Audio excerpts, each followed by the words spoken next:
again, I'm gonna go ahead and pull the gi out while I've got him in a guard.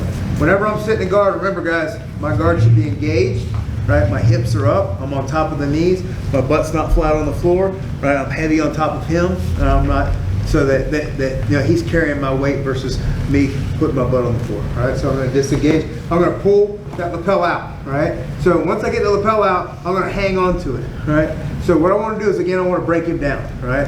As I break him down, I wanna feed the lapel around the head this time, okay? So I need to have this lapel. Now look what happens over here, all right? I'm gonna feed the lapel around his head so he's not gonna really feel like this is gonna threaten him, right? So I'm gonna feed the lapel around the head this way, right? So I'm gonna pass it off to the other hand, right? It's gonna close off on this side, but it's not gonna close anything off on this side, right? So now I'm gonna control his posture with it. So just like all the other grips on the head, I'm right here, right?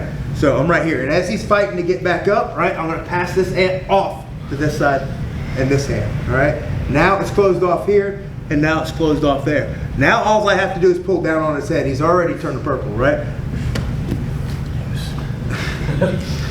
So it's nice, I mean, he doesn't feel threatened by it when you first do it. It's kind of a silly choke, but if you get somebody in it, it definitely will work, all right? So I'm here, right? I break their posture down, boom, I'm gonna feed this lapel. Most of the time if I'm gonna do this, I'm probably gonna have the lapel in this hand, right? And I'm gonna grab him, lapel in this hand, pull it down, feed it over.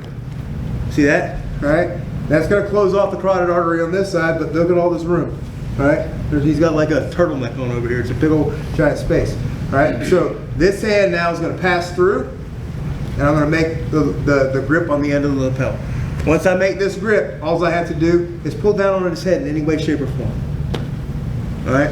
So if I pull down here, everything chokes him as soon as I start. I can just pull down with one hand.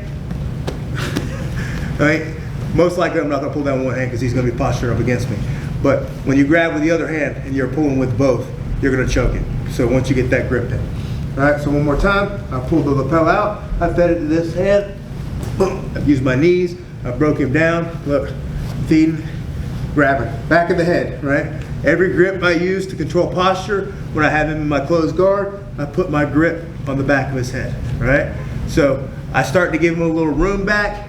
As I give him room back, I'm sticking this hand in, feeding the lapel to it, right? He's got a little bit of posture, break it up, just grab his head, hug him. All right, and he will choke. All right, it's difficult to pull off because they can see everything that I'm doing. All right, this isn't one of those sneaky ones. All the other stuff, I kind of had it behind his back. He kind of couldn't see the grip switches and all that kind of stuff. This one's right in front of his face. So granted, you start wrapping the lapel around somebody's head, they're gonna fight against it. But you can even pull this off if he sticks his hand in there, okay? So I pulled him down, I stick this in, he grabs it, he grabs the lapel, grab the lapel, grab the lapel. All right, as long as I get my hand switch off, right? He'll choke with his own hand in there. I figured he might grab down here, but he's trying to reach back there in the back. All right, stick your hand in the front this time. All right, there, pass it off, right? His hand is in there. So he's gonna try to fight against it, but you can choke him by wrapping that thing all the way around his head. All right? Let's give that a run. Let's do it on 3. 1, 2, 3.